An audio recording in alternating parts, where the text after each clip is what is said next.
জামাত নেতৃত্বাধীন জোট থেকে আসিফ মাহমুদ সজীব ভুঁইয়া ছায়া মন্ত্রী পরিষদ গঠনের কথা বলেছে।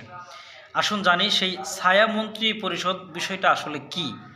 এটা কি সরকারের কোনো অংশ? এটা আসলে কি করে? এটা মূলত তারা কিন্তু পাওয়ারে থাকবে না।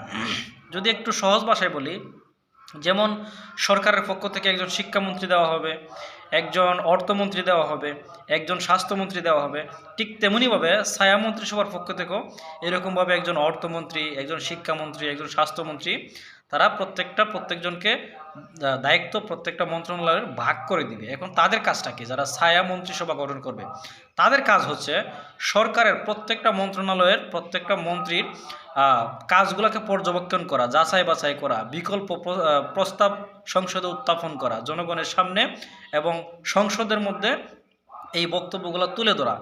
মোট কথা হচ্ছে তাদের প্রত্যেকটা কাজের হিসাব নিকাশ, খরচ, আয় ব্যয়, বিকল্প প্রস্তাব সব কিছু কঠোরভাবে নজরদারি করা হচ্ছে সেই ছায়া মন্ত্রিসভার কাজ।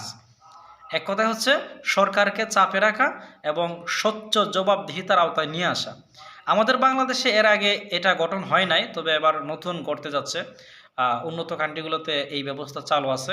তবে এই দ্বারা যেহেতু এবার নতুন জামাত নেতৃত্বাধীন জোট নতুন শুরু করতে যাচ্ছে, আশা করি একটা স্বচ্ছ জবাবদিহিতামূলক সংসদ আমরা পেতে যাচ্ছি।